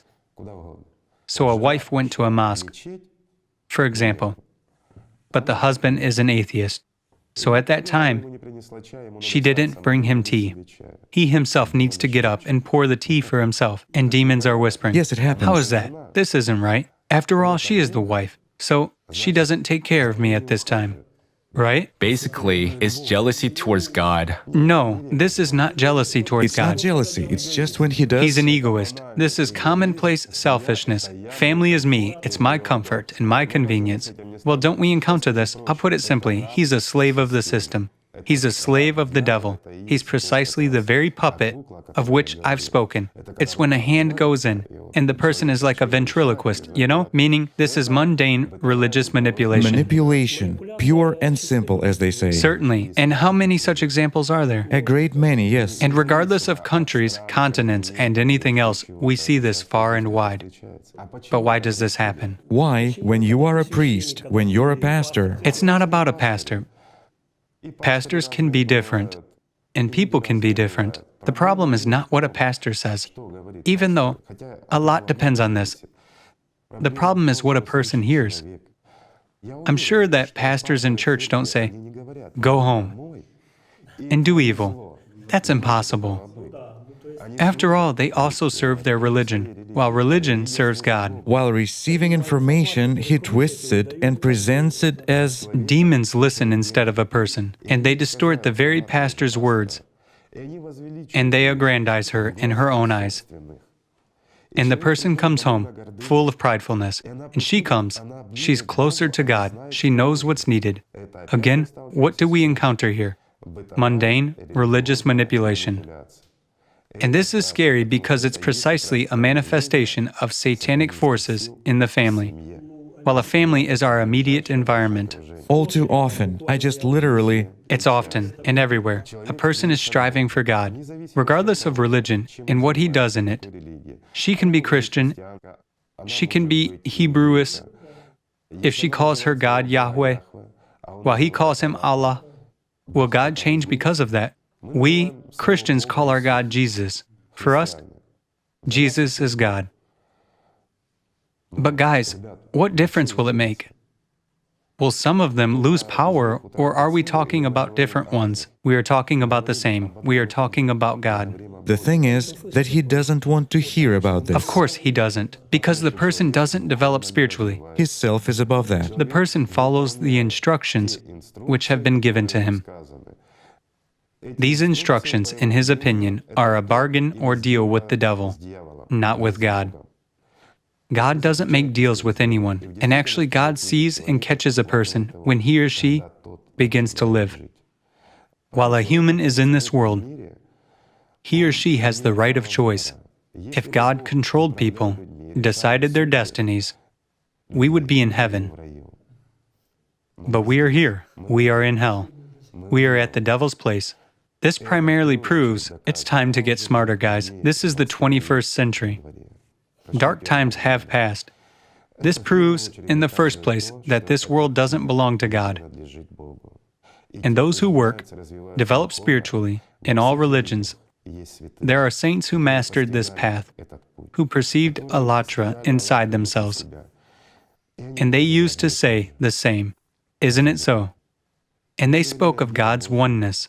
They spoke of God's love. And they spoke of demons that whispered in one's head. And they taught people that. But unfortunately, those very demons in the head prevented many from hearing the saints. People listened to them and practiced what they said.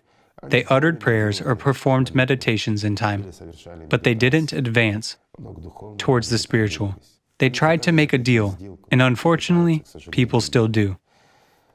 If I do what is supposed to be done, all routinely, then a priori, a place in heaven is chartered for me, right? There's no such thing. The spiritual path is difficult, and everyone should pass it through oneself. It's impossible to enter God's gate without stepping over Satan. This is the first rule. There are plenty of ways to God, but the road is one. And this is true. And this road is alatra. We call it so. But this road is God's love. As they say in all religions, while we just call it its name, which has been long before our, let's say, our civilization. Alatra was from time immemorial. Yes, but all religions of the world are united indeed. There were no religions in the past. There was one, not religion, but there was knowledge. Religions were formed later, and thank God they were formed. Well, they always say this is bad, but what we have, and they start telling that you have egoism. Egoism. There's also such a concept as religious egoism. It has nothing to do with holiness. It has nothing to do with either God or anything else. But it relates to, let's say, poor spiritual development of people who talk about this. They are everywhere, irrespective of religions. After all, a person who is really spiritually mature, who lives in God's love, will never say, look, I'm Christian. Well, Islam is bad. Islam is love. It can't be bad a priori, or vice versa. Being a Muslim, I'd say that Christianity is bad. Let's open the Quran and read about Jesus, what the Prophet said. It can't be bad. Isn't that so? It is so, but our attitude to other religions, that is, not to religions, but to people of other religious beliefs, is completely different. No, our attitude to people is completely different. This is how it should be. We should have mutual understanding and love. But due to the dictation of our consciousness, we have direct confrontation and a desire to manipulate someone, to deceive or to prove, or to exalt ourselves too. While exalting oneself is pridefulness. What can one exalt oneself by? One can exalt oneself by showing off. Well, a fancy car, a ring, a chain. What else can one exalt oneself by? A pretty girl by one side. Exactly. Well, you can't do that. She's by my side too. So anyway, in general, one can exalt oneself by something material in the earthly eyes. But exalt oneself before whom? Here comes the question. Whom are you trying to exalt yourselves before? Before people the same as you. Absolutely right. No one else. And why does this arise? Because Let's dig to the root of this issue. Because actually personality aspires to rise, and it aspires to rise above this world to God. What does a demon do? It goes and substitutes everything. This is simple. It takes the truth, distorts it, and presents it as the truth. Personality doesn't perceive three-dimensionality. This world has a different form for it. It doesn't have such eyes. It doesn't have such ears. It doesn't perceive this reality. It perceives holistically. This is known. And in all religions, saints speak about it, that God has no form. And that's why since the beginning of time, saints have been saying, should Jesus Christ appear before you in your prayer, send him away, for it's a demon. Whatever image you receive in three-dimensionality, it can't be God. This is really so. Three-dimensionality is matter. It is inevitably dead because it's inevitably temporary. Isn't that so? It is. And there's no way around it. Pridefulness is that stronghold on which the temple is built in each of us, the temple of Satan. And the question is, which temple do we visit more often, just as personality? Where the path is wider, there our true selves are. Isn't it so? It is. But unfortunately, in the modern world, most people who consider themselves believers have only one well-trodden path, to pridefulness, to desires, and to all the rest, while the other path is untrodden at all, and that's the point. Right. And the paradox here is that no matter how sincerely faithful a person is, meaning there are people who truly strive for God, and there are people who only claim that, yet both types of people seek to serve God. In this case, they can't have understanding of the service. When a person sincerely strives for God, and when a person only claims it, they don't seek God. They strive for gaining God's power. Yes, they want more to be thought of, that is, to seem, but not to be. Some want to seem rather than to be, while others seek power. And what do they turn to when they don't get it? To Satan, to magic. Absolutely right. By the way, it's an interesting paradox. It turns out that consciousness, denying God and His very existence, sincerely constantly seeks His power. Of course. Tries to get it in order to... Of course, surely. After all, few people know that everyone engages in magic every day, both atheists and all the rest. Let me give you a simple example. What side of the bed should I get up on today to get lucky? Nice reaction, because everyone does this. There are two candies, and a child thinks, if I take the left candy, they'll give me another one. If I take the right one, they won't. Who's saying this? A demon is saying, while the person, being unaware, invests the power of attention. He's already doing magic. Someone will say, but it's trifles. No, guys, it's not trifles. It's magic from morning till night, all day long. It is wasted life. It is feeding enemies. Yes. Because a human has only one enemy, the real one. And this is really so.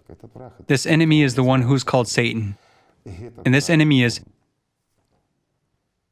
He's also much closer than the carotid artery. Both God and the devil are close to a human. People who engage in magic, when you come to them, there was such a situation. They came to us and said they needed to install a point of sales terminal because people were coming with credit cards to pay. We go there, and there are candles and icons. She's sitting there receiving clients. She's doing pure magic. There are various tarot cards. Fortune-telling. There are fortune-telling salons and that sort of thing. Yes, exactly. They come A well... small remark. Often they don't engage in magic. This is simply their job. Well, of course. But actually, it's precisely magic. A person comes to him with a problem, thinking that for a certain amount of money... For magic, for a solution. Yes, he will solve all these problems. There is a question then. Why do they, how to put this, say they are people from God? They say that there are white and there are black sorcerers. The white ones are from God, while the black ones are from Satan. I've never seen a single demon and never heard the devil say that he's not from God. Yep. Well, how can the devil come and say, I'm the devil? A demon will come and say, pardon me, I'm a demon and I'll deceive you now. Well, that's right. How would they earn money? Since it works for me, that means it's God-given. God doesn't give anything to anyone except for a chance. And He has given people the most important thing. He's given them a chance. He's given them power. He's given them alatra. Isn't that right? It is. Well, we call it so. But still, there are such people, they call themselves witches. They do other things there. This is selfishness. This is pridefulness. They come and say that, but how they are dying afterwards, this is definitely, I've seen that. You haven't seen how they exist afterwards, after the physical death, and God grant you'll never know that. And by the way, you know, here we have touched on such an interesting subject as spiritual heroism. I would now say that so-called spiritual heroism because people like those mentioned in this example, after all, they also talk, as Sergei Vasilyevich has said, they say that they serve God. Well, of course. And they present their activities as a certain spiritual feat. They do. While they themselves don't understand what they're speaking of at all. But what is in fact spiritual heroism? Well, spiritual heroism is, in the first place, let's say, I'll simplify it so that everyone can understand. To give your life for another person's life while rescuing him. This is heroism. This is true heroism. But imagine what courage one must have to be able to look into Satan's eyes and one's consciousness and one's own self and to step over him so as to enter the heavenly gate. Can you imagine that? That's really a feat and true heroism, while service is precisely that element when inside himself a person exposed Satan. He learned all his subtleties of all his deceit, having stepped over him while standing at God's gate. He said, I will serve people because I have understood the truth. I have known it, and I'm here, but I want my friends to join me as well. And this is precisely service. And he returns to this hell, to this torture, to this nightmare. But he tells others and helps others to take this step. It's simple and very easy, but it's extremely complex and it's extremely hard. And this, from my point of view, is the highest degree of heroism. Well, you know, people's consciousness unfortunately often interprets everything in a completely different way. Interprets or blocks people and says that this is a path for the chosen ones. But people's consciousness is precisely the tools of demons. Once again, it tells many, pray, person has prayed. He has felt some kind of presence, a slight surge of alatra, God's love inside himself. And consciousness immediately tells him, you are already a saint. Go and teach people. And the person comes out and says, I have felt God's power, God's love. Now all of you owe me money. Pardon me. I'm exaggerating, but the point is the same. But people bring it themselves. And isn't that so? Didn't he say that? Well, or showed by his appearance that, This is already manipulation. yeah, well, okay, but how? There's also such a question. But the point remains the same. But this was his only surge that will never come back to him as soon as he leaves, while another person who has experienced this surge, he clutches onto it and doesn't leave it.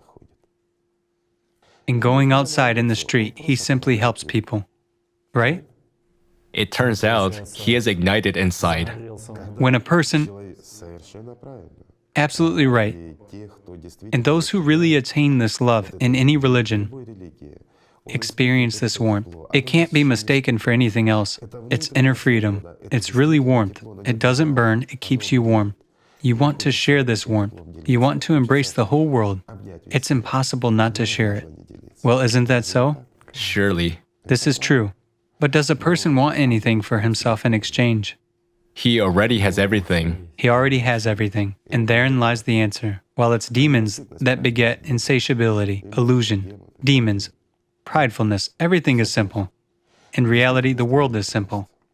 Consciousness complicates it. It complicates it so that personality would get confused and not even understand what it needs to step over. And oftentimes, it confuses them to such an extent that people step over God. People step over Alatra. And they come to the devil. But they come in the form of a hamburger or commonplace fried potatoes, if we translate it to our understanding of three-dimensionality, meaning they become food, and this is true. Many people search for God, so they come. Certainly. Well, there is such a thing, substitution of all this.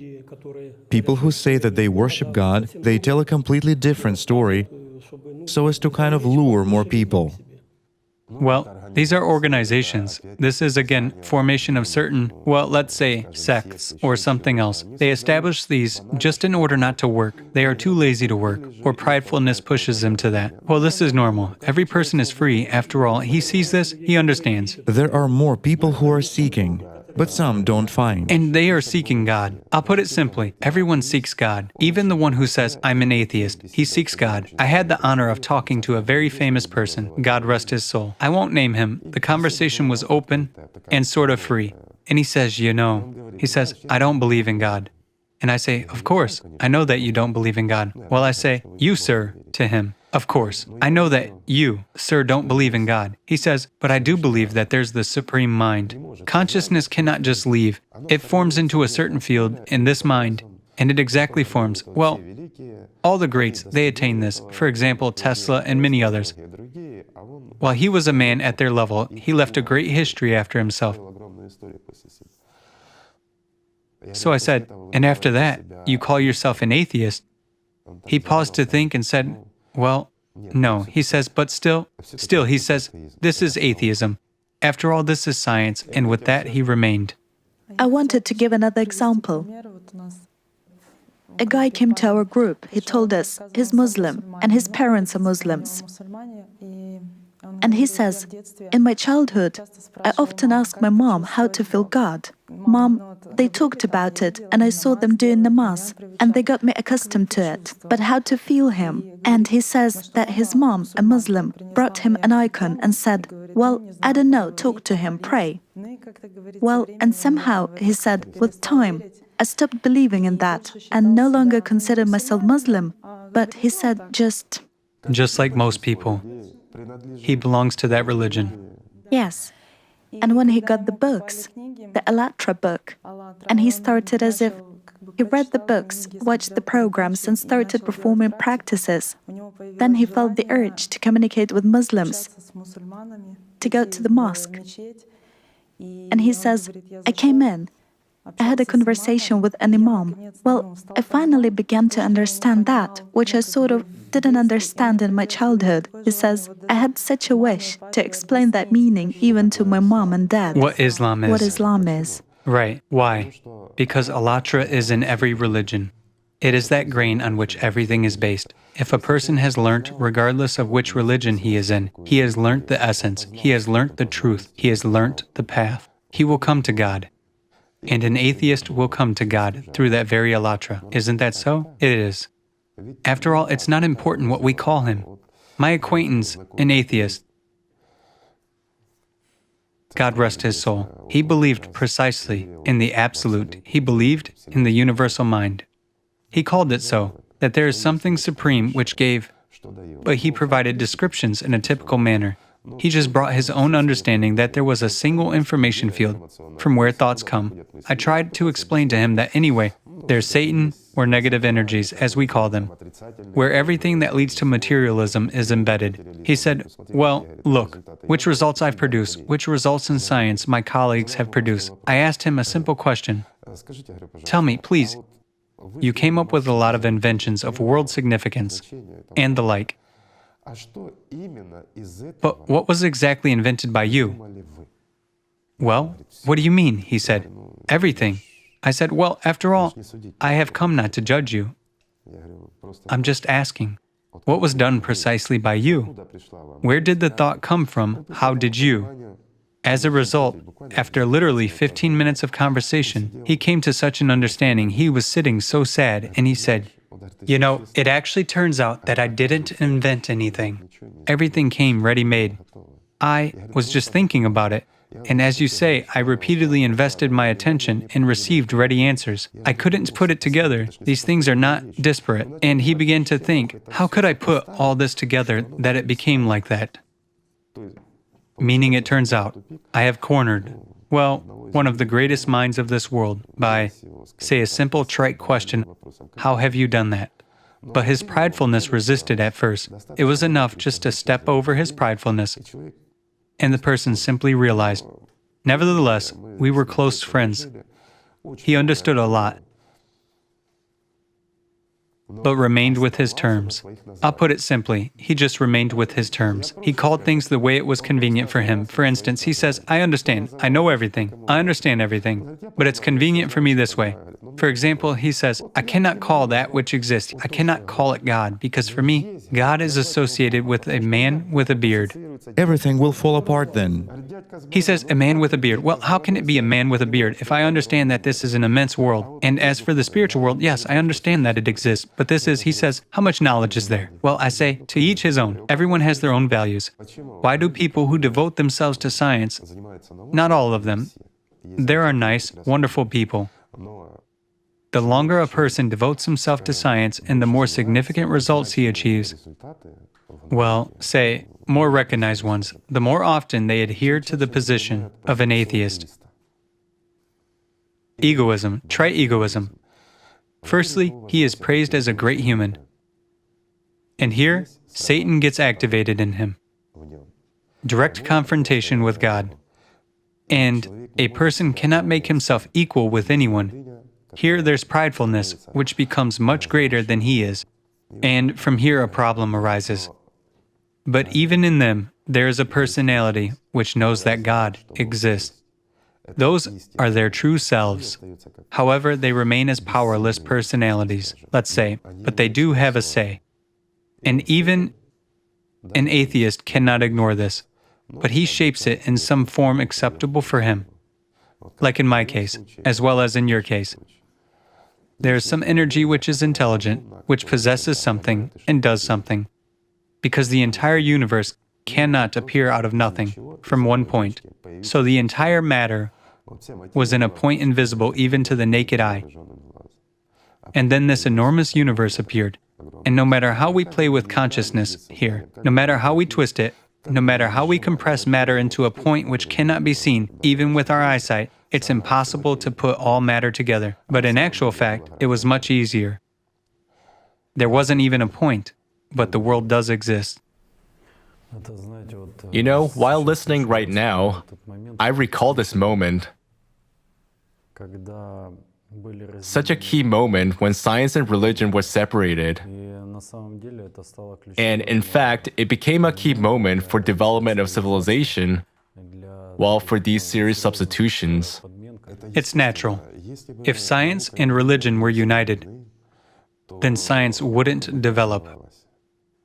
Religion wouldn't allow science to develop, remembering the danger it brings.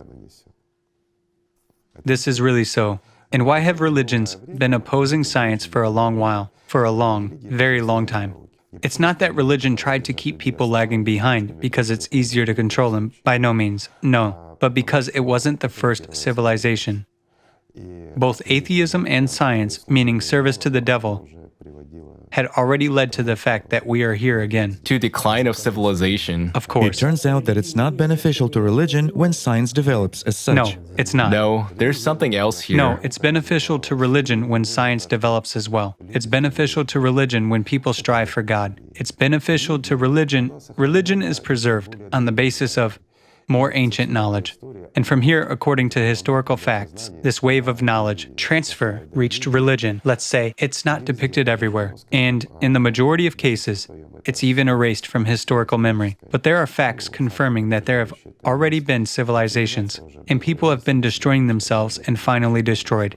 And there were nuclear wars and everything. And these are not science fiction. These are facts which today, well, can be denied, I don't know, perhaps by only a severely retarded person. That's a fact.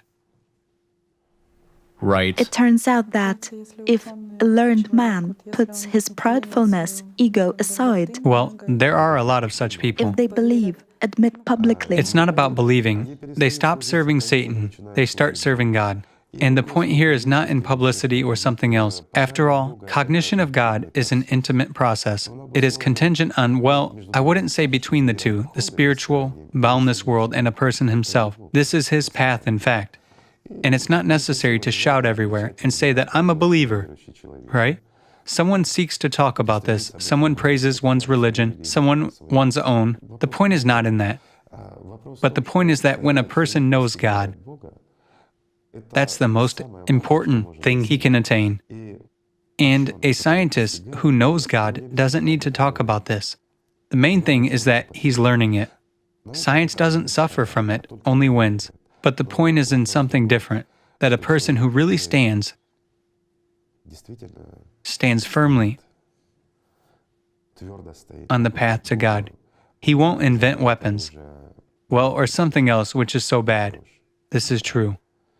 While science often gets twisted, after all, people first and foremost invent ways how to beat the other of the same kind, how to injure him, and only then they invent ways, well, how to heal them, just in case. Maybe that other one has the same stick.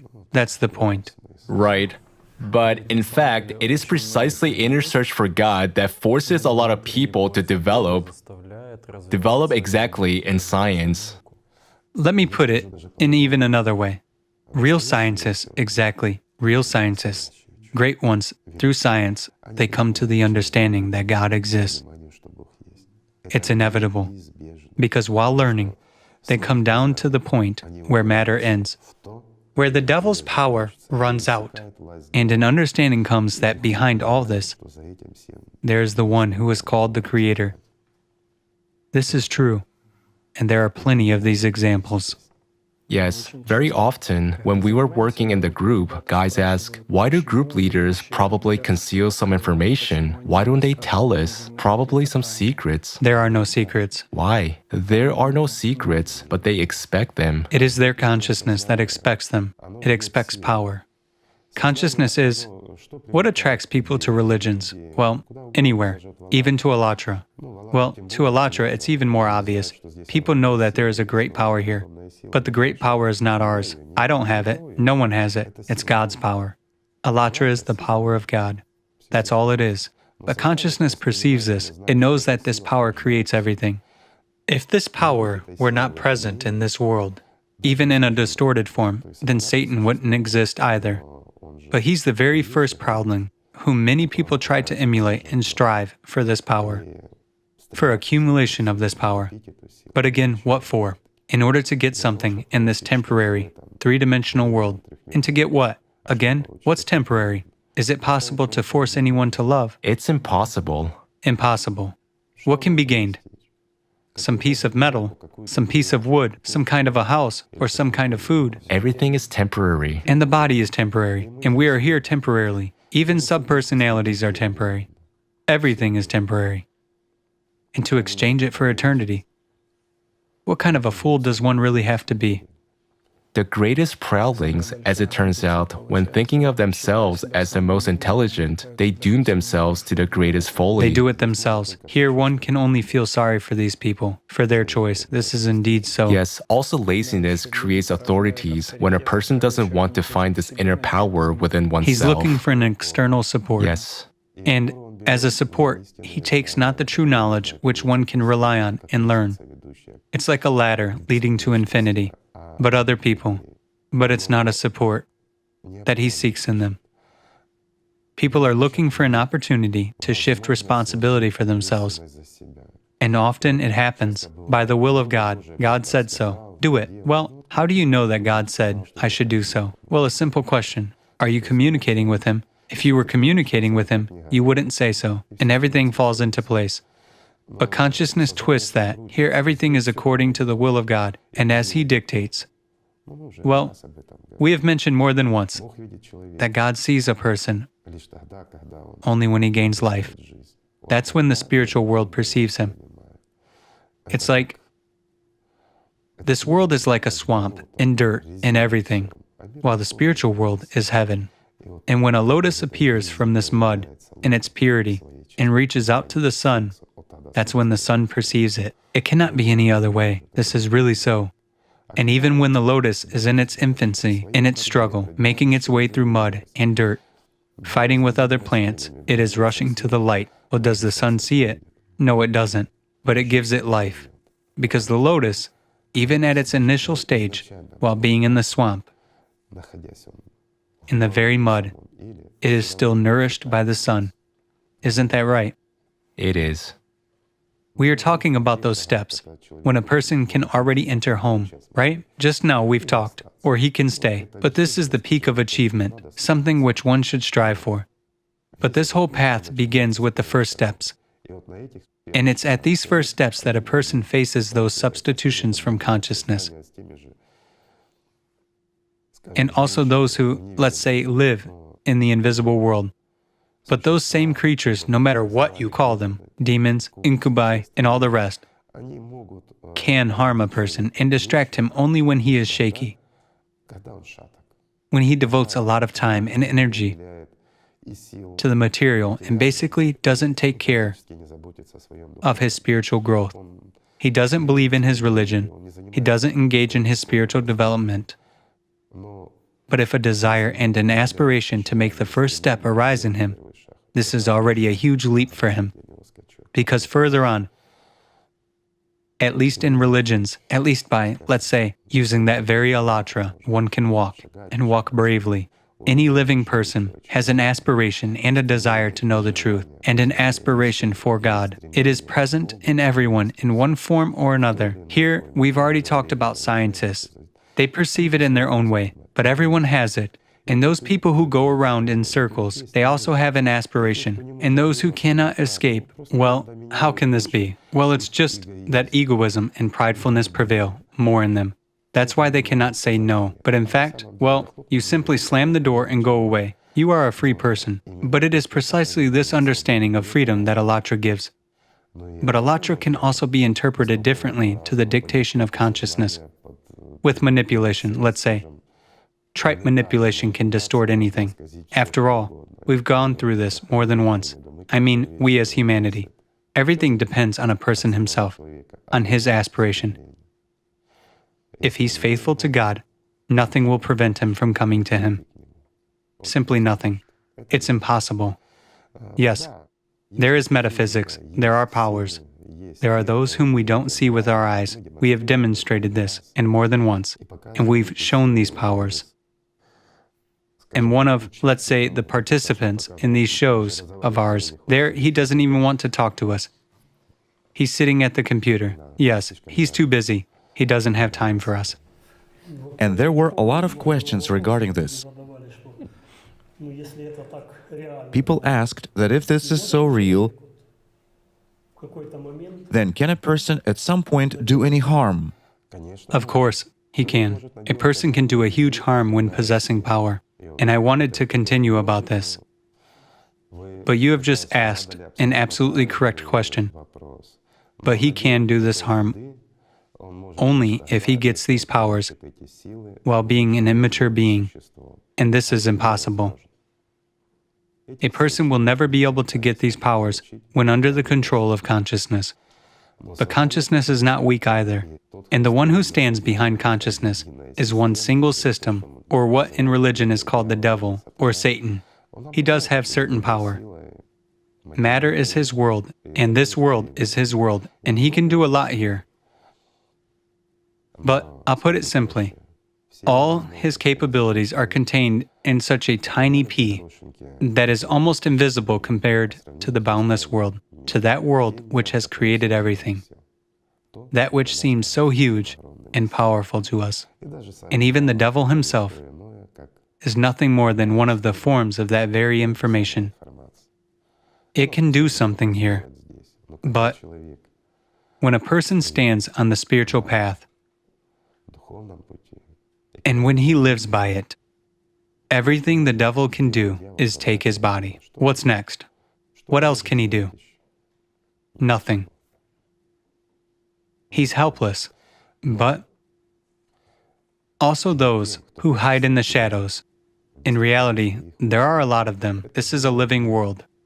But we perceive too little information, and the invisible world is enormous, and there is more life there than in the ocean. They too can be counteracted, and also those demons can be counteracted, and third forces, and all the rest. It's easy and simple, and we have shown this. This is simply what we wanted to achieve. We didn't want to cause any disputes, doubts, or something else. We've just shown that it is possible. For any power, there is always another power. For any Vajay, there is a Raja. People asked a question. Where is this taught and how much does it cost? Those who watched this video. It's impossible to buy this for money. We have explained it as we could. This must be earned. Well, once we'll, let's say, return to these concepts, to what the service is, but not everyone needs it. It's difficult, and it's really hard. I have already given an example. A person who was on the threshold of his home, to which he was striving so much, to his family and friends, but realizing that there are still relatives and friends left, he stays in order to help.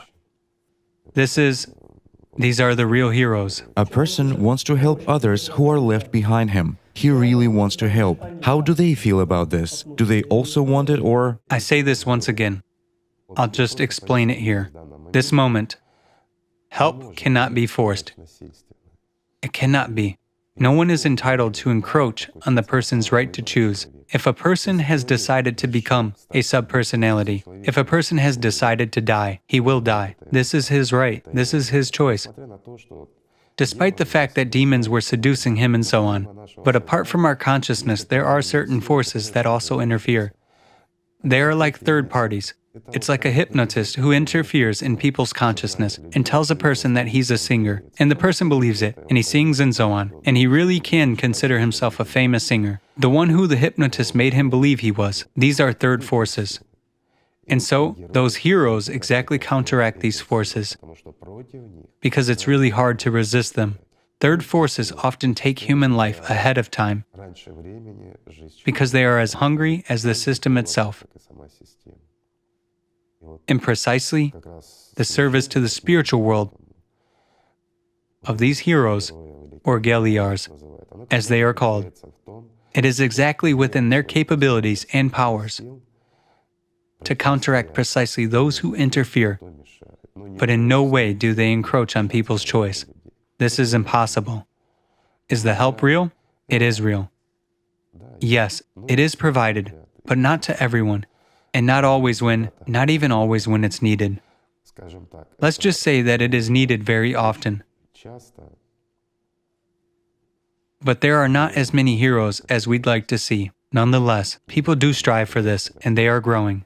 They are not born this way. Yes, they are not born this way. They become. This is indeed that case when any person can actually step on the path of service in the deepest and truest sense of this word, of service to the spiritual world. Well, this is not the topic of today's conversation. Guys, if you have any questions. May I share one more experience? Oh, Andre, finally started talking. Come over here, Andre.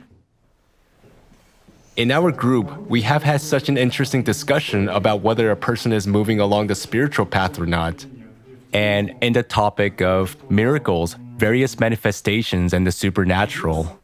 So guys have shared such understanding. They say, is it not a miracle that we, working on ourselves, have started seeing what consciousness offers to us? Isn't that a miracle when aggression is offered to us and we reject it? Or some temptation, we see it and we feel, meaning consciousness, it... And I would say that it's a miracle for them, but for me, it's a great joy. A joy for the fact that there appear more and more free people, and that people really begin to learn what a true miracle really is. Indeed, this is a miracle. No matter how much Satan hides, they begin to see him, meaning what is happening? They become free. They start living. This is indeed a miracle. Thank you. It's a wonderful example. Many come for miracles.